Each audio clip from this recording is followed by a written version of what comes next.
بسم اللہ الرحمن الرحیم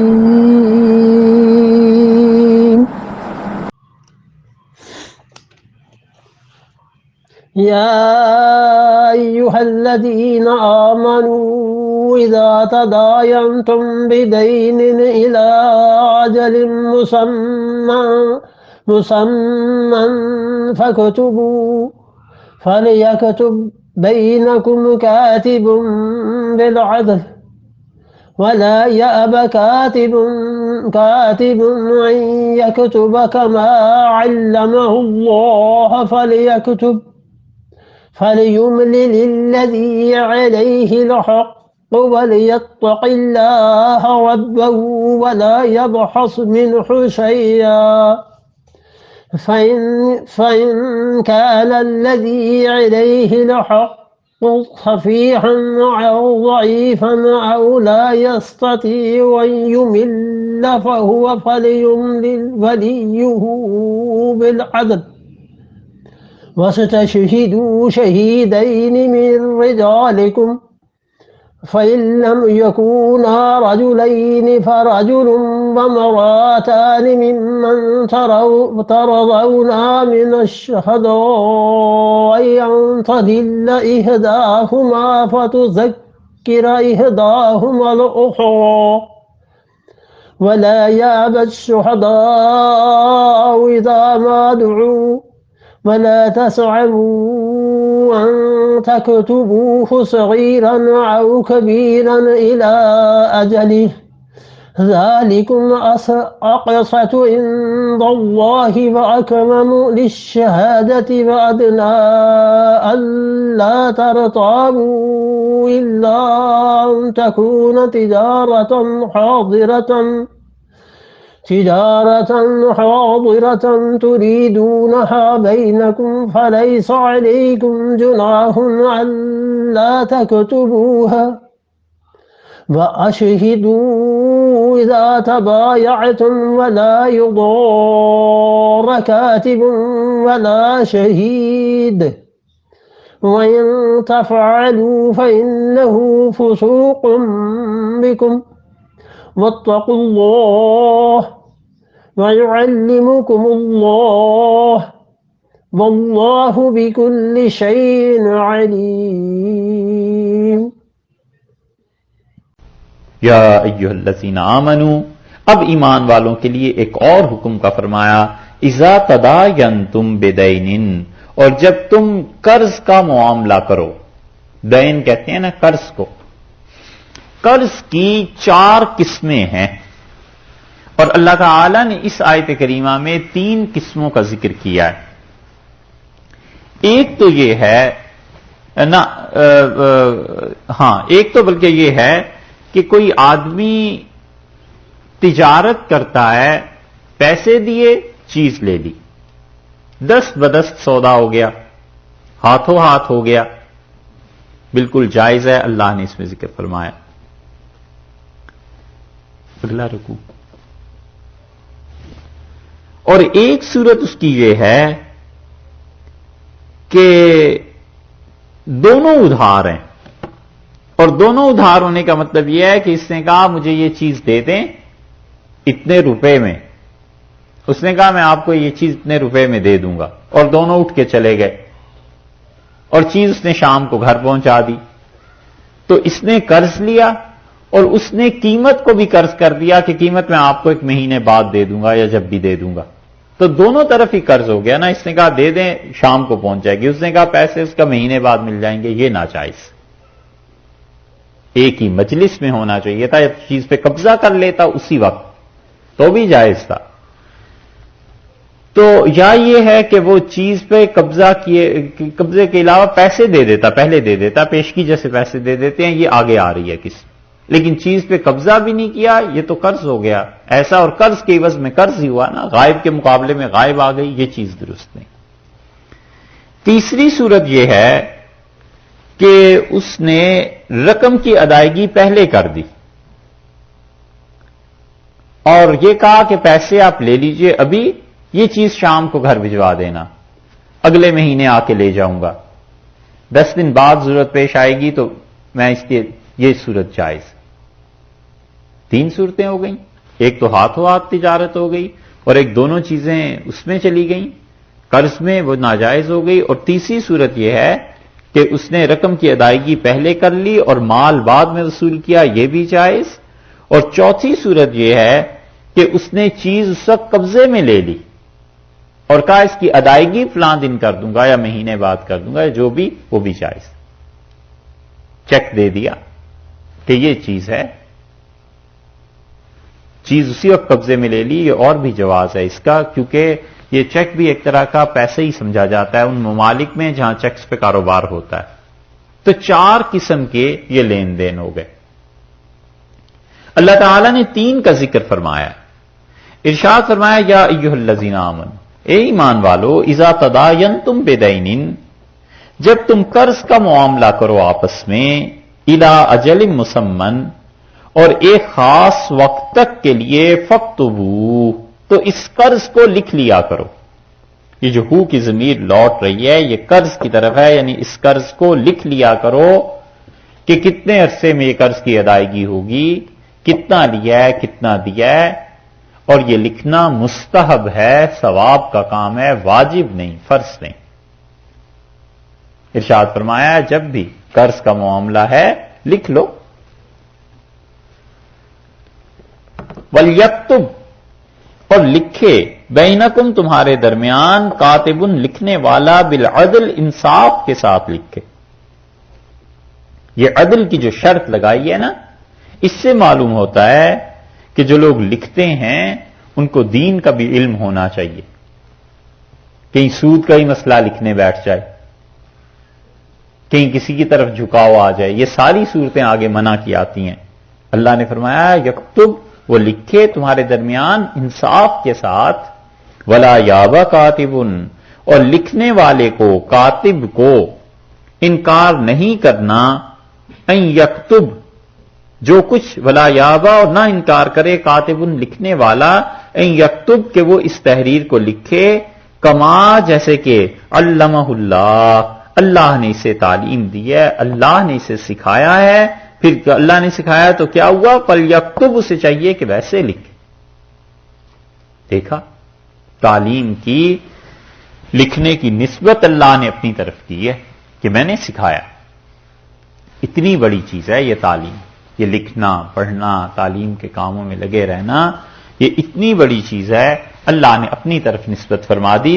فرمایا ولا یابا کاتب، اور کاتب لکھنے والا لکھنے سے انکار نہیں کرے گا، ان یکتب، کہ وہ لکھے، کما علمہ اللہ، جیسے کہ اللہ نے اسے سکھایا ہے. پر یکتب، اسے چاہیے کہ وہ لکھ دے، تحریر کرے. تعلیم اور علم، بار بار قرآن اس کی طرف توجہ دلاتا ہے کہ علم حاصل کرو، تعلیم حاصل کرو، تعلیم کے لیے یہ چیز کرو، یہ چیز کرو. بار بار یہ باتیں آتی. وَلْيُمْلِلْ، اور املا کرائے، لکھوائے، الذی، وہ شخص، علیہ الحق، جس کے ذمے حق آتا ہے، جس نے اس قرض کی ادائیگی کرنی ہے، وہ اسے لکھوائے. اس کتاب نے کوئی چیز چھوڑی ہے؟ حکومت سے لے کے بالکل نجی اور گھر کے معاملات تک اللہ کی کتاب ہر چیز میں رہنمائی فراہم کرتی. اصل ہادی اور مرشد یہ کتاب، اصل اللہ کی طرف لے جانے والی یہ ہے. اور چونکہ لوگ اسے پڑھتے نہیں نا، اس لیے انہیں پتہ ہی نہیں ہوتا کہ اللہ نے اپنی کتاب میں کیا کہا. ممکن ہے 10 بار لوگوں نے اس آیت کو پڑھا ہو، لیکن اب جب اس سے تعلیم ملے گی کہ قرض کا معاملہ لکھنا ہے تو اپنے طور پر لکھ لے گا، تو دیکھو وہ ثواب کی بات ہوگی. اللہ کی کتاب کے ایک حکم پہ اس نے عمل کر لیا نا، تو اپنی آخرت بنا لی کہ اللہ تعالیٰ نے یہ حکم دیا ہے. اور اس سے پہلے لکھتا تھا، پتہ ہی نہیں تھا کہ اللہ نے حکم دیا ہے، تو بس لکھ تو لیا لیکن ثواب تو نہ ملا. ثواب اب نیت کے ساتھ ملے گا کہ اللہ نے فرمایا. تو اس کا فائدہ یہ ہوتا ہے کہ صبح سے شام تک 10 مرتبہ لکھنا ہے. تو جب یہ ذہن میں آئے گا نا کہ اللہ نے کہا میں نے سکھایا، اللہ نے کہا ہے لکھنا ہے، تو تو طبیعت بدل جاتی ہے. گناہ کا ارادہ جب دماغ میں آئے گا تو پھر کیا سوچے گا کہ اللہ نے یہ بھی کہا ہے. اصلاح ہوتی ہے آدمی. اس لیے ارشاد فرمایا کہ کما علمہ اللہ، جیسے اللہ نے تعلیم دی ہے فلیکتب، ویسے لکھے. یہ تعلیم اللہ ہی دیتا ہے، نسبت اپنی طرف کی. خدا معلوم کہاں سے یہ مسلمانوں کو جہالت کی بیماری چمٹ گئی ہے. بیماری بھی نہیں، ایسا کوڑ چمٹ گیا ہے، ایسا کوڑ لگ گیا ہے اس امت کو اب کہ تعلیم سے ایسے بھاگتے ہیں، حیرت ہوتی. یعنی عجیب بات، پتہ نہیں آپ کے ذہن تجربے میں ہوئی ہوگی یا نہیں. 4 گھنٹے ٹی وی کے سامنے بٹھا لو، دیکھ لیں گے، اور اسے کہو 3 گھنٹے، اس سے 1 گھنٹہ کم یہ کتاب پڑھ لو، نیند آنے لگے. تعلیم نہیں حاصل کرنی، باقی 5 گھنٹے ٹی وی کے سامنے بٹھا لو. ارے بھائی 5 گھنٹے 2.5 گھنٹے پڑھ لو ٹک کے، نہ وہ نہیں، اس میں نیند آتی. بچوں کا بھی یہی حال ہوتا ہے. اللہ نے فرمایا کما علمہ اللہ، جیسے اللہ نے تمہیں تعلیم دی ہے، فلیکتب، چاہیے کہ لکھو، ولیملل، اور املا کروائے. لکھوائے کون؟ الذی علیہ الحق، جس پر حق بنتا ہے نا وہ لکھوائے. قرض والا لکھوائے کہ اتنا قرضہ میں نے ادا کرنا ہے. ولیتق اللہ ربہ، اور لکھواتے ہوئے اسے چاہیے کہ اللہ سے ڈرے. ایسے نہ وہ کم لکھوا دے، ایسے نہ وہ کاتب سے کچھ ساز باز کر لے کہ بولوں گا تو میں یہی اور لکھنا تم یہ. ولیتق اللہ ربہ، اللہ سے ڈرے، وہ ڈرے اپنے پروردگار سے. اور ولا یبخس منہ شیئا، ذرہ برابر بھی کوئی چیز نہ چھوڑے اس تحریر کو لکھواتے ہوئے، بالکل کوئی چیز نہ چھوڑے. یعنی دن بھی لکھوائے، وقت بھی لکھوا دے، اور اس کے ساتھ ساتھ پوری رقم لکھوا دے. فَإِنْ كَانَ الَّذِي عَلَيْهِ الْحَقُّ، اور لوگوں اگر وہ آدمی جس نے لکھوانا ہے، علیہ الحق، جس کے اوپر حق ہے، سفیہن، وہ عقل میں کم ہے، نہ سمجھ ہے. سفیہ کا مطلب ہر جگہ بے وقوف ہی نہیں. ایک جگہ اللہ نے استعمال کیا ہے نا تجربہ کار، وہ سورہ نساء کی آیات میں آیا ہے جہاں مالی معاملات پھر آئیں گے.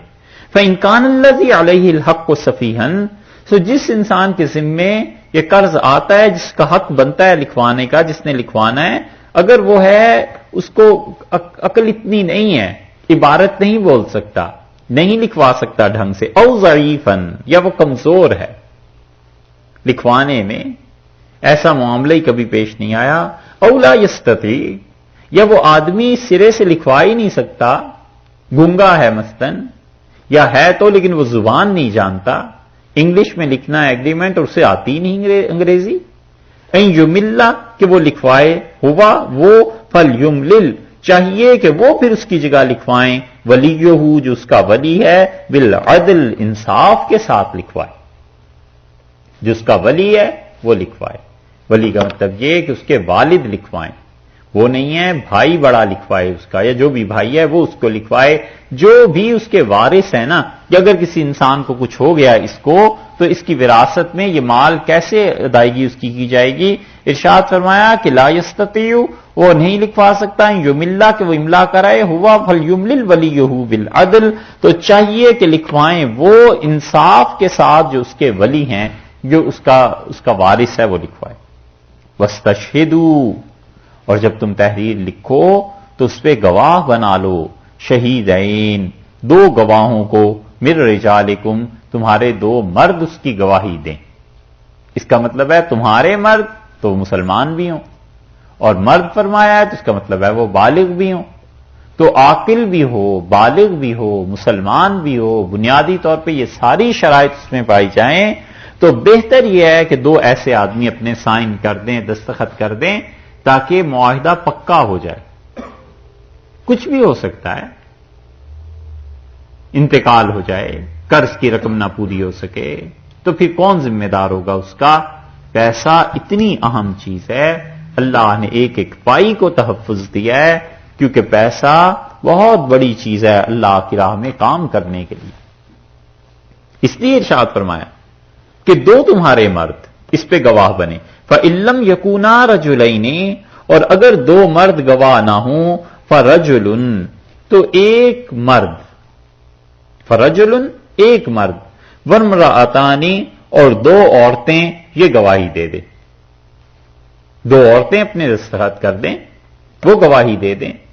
اسی لیے عورتوں کی گواہی مانی ہے حنفی فقہا نے ہر طرف سوائے قصاص کے اور حدود کے، کہ وہ کہتے ہیں حد میں عورت کو گواہ نہ بنایا جائے، اور قصاص قتل کے معاملے میں عورت کو گواہ نہ بنایا جائے، اس لیے کہ قتل کے عوض میں جب قتل ہوگا، کسی کی گردن اترے گی تو بڑے مضبوط گواہ چاہیے، بڑے پکے لوگ چاہیے۔ اور خواتین میں مسئلہ کبھی ایسے بھی ہوتا ہے کہ وہ زیادہ تحقیق نہیں کرتی، دیکھتی ہیں دہشت ہے، خوف ہے، کچھ سنی سنائی بات کر، ذرا سی وکیل نے جرح کی، بیان سارے کا سارا پلٹ گیا، کچھ سے کچھ ہو گیا۔ تو اس لیے ان چیزوں کو چھوڑ کے باقی سب چیزوں میں عورتوں کی گواہی ہے، حتیٰ کہ بعض معاملات جو خواتین ہی کے متعلق ہوتے ہیں، بچوں کی پیدائش اور ان چیزوں کے متعلق، اس میں خواتین کی اکیلی گواہی بھی مانی جائے۔ مثلاً بچہ ہے، زندہ پیدا ہوا یا مردہ، اور اگر کوئی خاتون گواہی دے دیں کہ یہ زندہ پیدا ہوا ہے، میں نے اس کے سانس کی آواز سنی ہے، یا وہ کہہ دیں کہ رونے کی آواز آئی تھی، تو اس کی گواہی مانی جائے گی، وہ بچہ وارث قرار پائے گا۔ اور بچے کے لیے اگر کوئی مال تھا، فرض کر لیں باپ کا پہلے انتقال ہو گیا، اب اس بچے کو اس وراثت میں حصہ ملتا ہے نا، تو بچہ اگر مردہ ہی تھا تو وہی حصہ جو اس کا تھا، 1,00,000 روپیہ پھر فرض کیجئے اس کے حصے میں آیا تھا، تو وہ 1,00,000 روپیہ پھر واپس تقسیم ہوگا کہ بچہ جو پیدا ہوا ہے مردہ تھا، اس کا تو کوئی حصہ ہوا ہی نہیں۔ اور اگر زندہ تھا تو پھر اس بچے کی وراثت کس کس کو ملتی ہے، باپ کو چھوڑ کے بچے کی وراثت کو آگے تقسیم کریں گے۔ اس لیے مالی معاملات اللہ نے ایک ایک چیز کے متعلق کہا ہے کہ کیا کرنا ہے، مستحب ہے، بہتر ہے، دو آدمی یا نہیں ملتے دو آدمی، فَإِلَّمْ يَكُونَا رَجُلَيْنِ، اور اگر دو آدمی نہیں ہیں، فَرَجُلٌ تو ایک مرد، وَامْرَأَتَانِ اور دو عورتیں، مِمَّن تَرْضَوْنَ مِنَ الشُّهَدَاء گواہوں میں سے، ترضون جس سے تم راضی ہو، جس سے تم خوش ہو، وہ گواہ مقرر کر لو جن پہ تمہیں اعتماد ہے، وہ گواہ اس بات کی تحریر کی گواہی دیں، ان تضل ایسے نہ ہو کہ وہ خاتون احداہما ان میں سے ایک بھول جائے، اس وجہ سے ہم کر رہے ہیں، اس وجہ سے دو عورتیں بتائی ہیں کہ ان تضل احداہما ان میں سے اگر ایک بھول جائے، فتذکرہ تو یاد دلائے گی احداہما پہلی کو، الاخری دوسری یاد دلائے گی، دوسری یاد دلا دے گی کہ ایسی چیز ہو گئی ہے، یہ جو تم کہہ رہی ہو یہ ایسے نہیں ایسے ہو گیا۔ امام شافعی رحمت اللہ علیہ کی والدہ پیش ہوئی عدالت میں کسی معاملے میں، تو جس عورت نے گواہی دی تھی انہوں نے اسے تلقین کی کہ یہ بات ایسے نہیں ایسے ہے، یوں کہو، تو جو قاضی تھا، جج جو بھی تھا، اس نے کہا کہ گواہ کو تلقین کرتی ہو، وہ عورت تو گواہی دے رہی ہے اور تم اس سے تلقین کر رہی ہو، تو اس کی گواہی مسترد ہے کیونکہ تم نے دخل دیا ہے باہر سے۔ تو امام شافعی رحمت اللہ علیہ کی والدہ کہنے لگی یہ بھول گئی تھی اور اس لیے میں نے اسے یاد دلایا ہے، اور اللہ نے کہا ہے کہ دو عورتوں کی گواہی ان تضل احداہما فتذکر احداہما الاخری، اگر ایک بھول جائے تو دوسری سے یاد دلائے، تو میں نے تو قرآن پہ عمل کیا ہے، اس کی گواہی کیسے مسترد ہو سکتی ہے؟ قاضی چپ ہو گئے، اس نے کہا سچ کہتی ہوں۔ ایسی پڑھی لکھی خواتین تھیں، انہوں نے قرآن کی یہی آیت پڑھ دی کہ مطلب بھول گئی ہے نا، تو اللہ نے کہا اگر بھولے تو یاد دلائیں، میں نے تو یاد دلایا، تعلیم گویا نہیں دی، تذکیر کی ہے، یاد دلایا۔ اللہ نے فرمایا اگر ایک عورت بھول جائے دوسری سے یاد دلا دے، وَلَا يَأْبَ الشُّهَدَاءُ اور نہ انکار کریں، الشہداء گواہ، اذا ما دعوا جب وہ بلائے جائیں، گواہی دیں۔ اسی لیے رسول اللہ صلی اللہ علیہ وسلم فرمایا تھا تمہارے اچھے گواہ وہ ہیں جو گواہی سے بھی پہلے، طلب کرنے سے پہلے آ جائیں، سچے لوگ، اچھے لوگ۔ وَلَا يَأْبَ الشُّهَدَاءُ اذا ما دعوا اور جب انہیں پکارا جائے، بلایا جائے کہ اس مسئلے کی گواہی دو، اللہ نے کہا انکار نہ کرو، اس لیے جو اس کام کا واقف ہوگا اس کی گواہی پڑے گی، اور اگر کوئی آدمی اس کام میں ہے ہی نہیں اس کی گواہی کوئی نہیں مانتا۔ مدینہ منورہ میں ایک کیس پیش ہوا اور حضرت عمر رضی اللہ عنہ نے دیکھا گواہوں کو، تو آپ نے اس آدمی سے پوچھا کہ انہیں کیوں گواہ بنا لیا؟ انہوں نے کہا امیر المومنین یہ بہت شریف آدمی ہیں، ہمارے محلے میں رہتے ہیں۔ تو حضرت عمر رضی اللہ عنہ نے فرمایا غالباً تم نے دیکھ لیا ہوگا کہ یہ نماز پڑھتے ہیں، اور یہ دیکھ لیا ہوگا کہ یہ تلاوت کرتے ہیں۔ تو انہوں نے کہا جی ایسے ہی دیکھا ہے۔ تو فرمایا ان کو واپس بھیجو، انہیں اس مسئلے کا پتہ ہی نہیں ہے، ان کی نمازیں اور قرآن پڑھنا اپنی جگہ پہ ٹھیک ہے، اس کو نہیں کہتے، لیکن جس شخص کو دنیا میں باہر کے حالات کی خبر نہیں ہم اس کی گواہی نہیں مانیں گے۔ تو جو آدمی جس فیلڈ میں ہوتا ہے نا وہاں کی گواہی کا زیادہ اعتبار ہے۔ اس لیے اوپر فرمایا تھا کہ دیکھو جن سے تم راضی ہو، جن سے تم خوش ہو، یعنی اعتماد ہے۔ وَلَا تَسْأَمُوا، اور سستی نہ کرنا، ان تکتبوہ، کہ اسے لکھ لو۔ کس چیز کو؟ قرض کو۔ تم سستی نہ کرنا، صغیرن او کبیرن، تھوڑا مسئلہ ہو یا زیادہ ہو، چھوٹا ہو یا بڑا ہو، کم ہو یا زیادہ ہو، لکھنے میں سستی نہ کرنا، لکھ لینا۔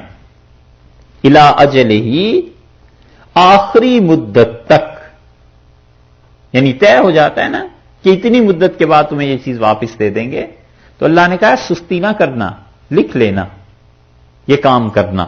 ذالکم، یہ جو چیز ہے اقسط عند اللہ، اللہ کے ہاں بہت زیادہ انصاف کرنے والی چیز ہے۔ قسط کہتے ہیں انصاف کو، تو اقسط بہت زیادہ انصاف کرنے والی ہے یہ تحریر۔ وَأَقْوَمُ، اور بہت زیادہ اس قابل ہے، فٹ، اقوم فٹسٹ، سب سے زیادہ صحیح معنی میں چیز ہے للشہادہ، گواہی دینے کے لیے۔ یعنی جب لکھا ہوا ہوگا، دو گواہوں نے دستخط کیے ہوں گے، دستخط بھی انہوں نے کیے جن کو تم اچھا سمجھتے ہو، تو اللہ کے ہاں انصاف کے لیے اور دنیا میں شہادت کے لیے بالکل صحیح چیز تم نے کی ہے۔ وَأَدْنَا، اور یہ کہ اللہ ترتابو، کوئی حرج نہیں ہے اس میں کہ تم نہ لکھو اس چیز کو، الا ان تکون تجارتن، جبکہ تم تجارت کر رہے ہو، حاضرتن، سامنے، تدیرونہا، جو کہ دائر رہتی ہے، ہوتی رہتی ہے، بینکم، تمہارے درمیان، فلیس علیکم، تو کوئی گناہ نہیں ہے تم پر، فلیس علیکم جناح، کوئی گناہ نہیں ہے تم پر، اللہ تکتبوہا، کہ تم اس چیز کو نہ لکھو۔ جیسے روزانہ کا معاملہ ہے نا، کوئی چیز خریدنے گئے، کسی نے کوئی چیز بیچ دی، تو دست بدست تدیرونہا، تمہارے آپس کے درمیان کے جو معاملات ہیں، اگر کوئی اس کو نہیں لکھتا تو کوئی حرج نہیں ہے، تم نہ لکھو اس کو، اس میں کوئی گناہ کی بات نہیں۔ کیوں؟ اس لیے کہ لفظ یہ فرمایا تدیرونہا، وہ تمہارے درمیان رہتا ہے۔ واشہدوا، اور ہاں گواہ بنا لیا کرو، اذا تبایعتم، جب تم کیا کرو، آپس میں سودا کرو۔ ترجمہ یہ بنا کہ ذالک اقسط عند اللہ، یہ جو تحریر تم نے کی ہے بہت زیادہ انصاف کرنے والی ہے اللہ کے ہاں، وَأَقْوَمُ لِلشَّهَادَةِ، اور گواہی کے لیے بہترین چیز ہے۔ وَأَدْنَا أَلَّا تَرْتَابُوا، اور اس لیے کہ تمہیں شبہ نہ پڑے، تم شبہ میں نہ پڑ جاؤ۔ ہوتا ہے نا، قرض لے لیا، شبہ پڑ جاتا ہے کہ پتہ نہیں اتنے پیسے لیے تھے کہ اتنے لیے تھے، اور کبھی کبھی یہ شبہ پڑ جاتا ہے کہ کس مہینے کا کہا تھا، کس تاریخ کا کہا تھا۔ تو دماغ میں اتنی چیزیں جو جمع کرنی ہے، تو اس سے بہتر ہے تم ایک چیز لکھ ہی لو، جب لکھ لو گے تو کوئی شبہ ہی نہیں پڑے گا۔ ادنا اللہ ترتابو، تاکہ تم شبہ میں نہ پڑو۔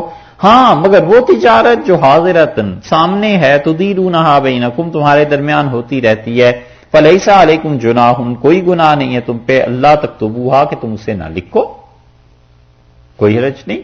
گئے دکان سے چیز لی، پیسے دیے، گھر واپس آ گئے، کوئی لکھت پڑھت نہیں ہے، کوئی حرج نہیں۔ واشہدوا اذا تبایعتم، اور جب تم ایسے بھی سودا کرو تو پھر بھی اگر کوئی گواہی ہے تو بہت اچھی بات، گواہی تو ہے، رسید جو ہوتی ہے یہ گواہ ہو جاتی ہے، اور یہاں تو رسید کا بڑا پکا انتظام ہوتا ہے، اس لیے فرمایا اگر رسید یا گواہی ہو اس کی بھی، یہ بھی بہت اچھا ہے۔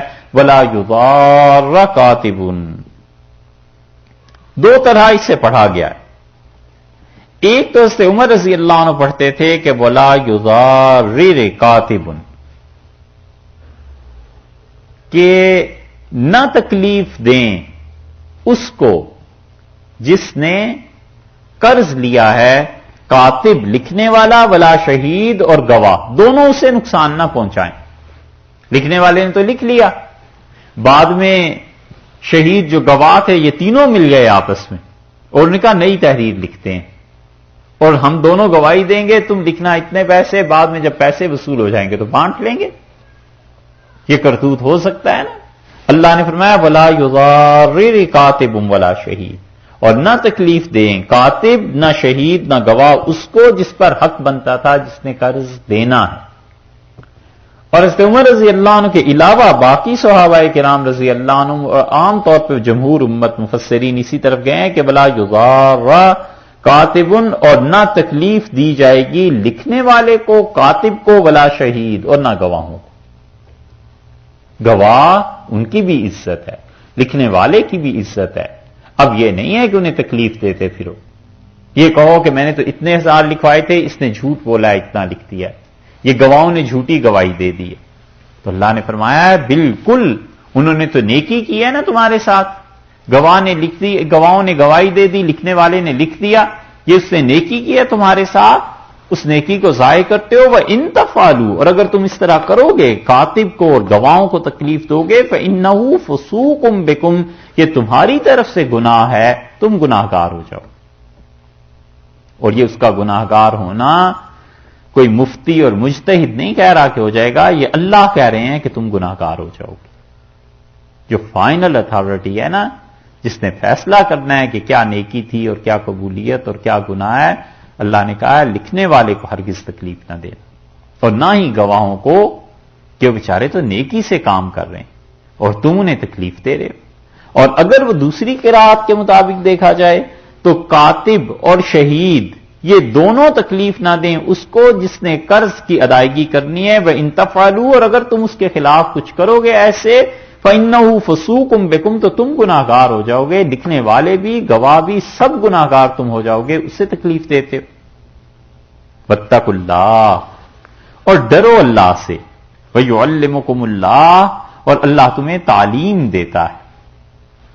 دیکھا، پھر تعلیم کی نسبت اپنی طرف کر لی نا اللہ نے کہا ہم تمہیں تعلیم دیتے ہیں، ہم تمہیں سکھاتے ہیں۔ ایک ترجمہ تو یہ کیا گیا ہے کہ اللہ سے ڈرو اور اللہ تمہیں تعلیم دیتا ہے، اور ایک یہ کیا گیا ہے کہ واتقوا اللہ، اللہ سے ڈرو، وَيُعَلِّمُكُمُ اللَّهُ، اور یہ جو تمہارا تقوی ہے یہ اللہ سے تمہیں تعلیم دلاتا ہے۔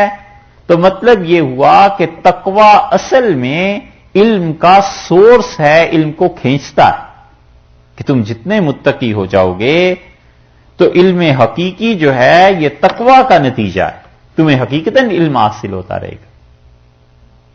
متقی ہو جاؤ، پرہیزگار ہو جاؤ، لوگوں کے ساتھ اپنے معاملات ٹھیک رکھو، جب تمہیں گائیڈنس کی ضرورت کہیں پیش آئے گی اللہ خود بخود تمہیں تعلیم دے گا، اور یہ وہ دل بن جاتا ہے جس کے متعلق رسول اللہ صلی اللہ علیہ وسلم نے فرمایا تھا کہ جب تمہیں کوئی مشکل پیش آ جائے وَاسْتَفْتِ قَلْبَكَ، اپنے دل سے فتویٰ لے لیا کر، اور آپ نے فرمایا کہ تیرا دل جس چیز کو کہہ دے کہ یہ جائز ہے وہ جائز ہے، وَلَوْ أَفْتَاكَ النَّاسُ، اگرچہ لوگوں کا فتویٰ یہ ہو کہ یہ حرام ناجائز، اور تیرا دل اگر یہ کہہ دے کہ یہ ناجائز ہے تو چاہے لوگ فتویٰ دیتے رہیں مگر وہ جو تیرا دل کہتا ہے وہ صحیح ہے اور وہ چیز ناجائز۔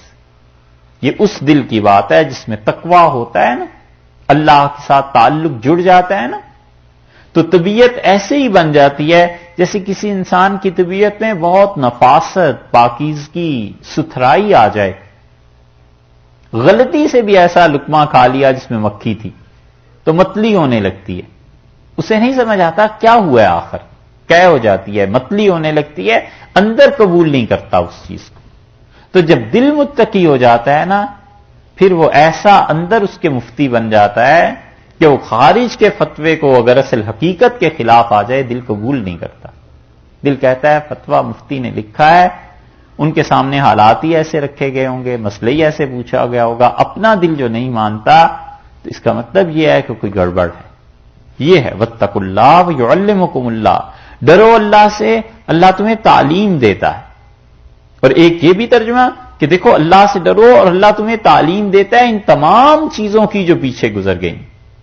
سب سے طویل آیت قرآن پاک کی گئی ہے، اور اس پہ ایک آیت پہ اگر اللہ تعالی کی توفیق ہوتی تو ایک مہینہ گزر سکتا۔ اتنے مسائل ہیں اس میں، اتنے مسائل ہیں، 58 مسائل اس ایک آیت سے ابن عربی رحمۃ اللہ علیہ نے لکھے ہیں، اور 36 مسائل اس ایک آیت پہ قرطبی رحمۃ اللہ علیہ نے لکھے ہیں۔ اور یہ مالیات کے معاملے میں اگر روز ہم 4 گھنٹے 5 گھنٹے بات کرتے رہیں اور آپ بھی بات کریں، ایک مہینہ آسانی سے گزر جائے۔ اتنے مسائل ہیں اس ایک آیت۔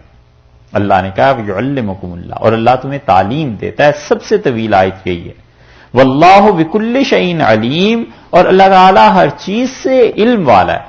پیچھے تعلیم کا ذکر آیا، کتابت کا ذکر آیا، گواہوں کا ذکر آیا کہ یہ چیزیں لکھو، یہ کرو، آخر پہ فرماتے ہیں کہ دیکھو اللہ ہر چیز کا علم رکھتا ہے۔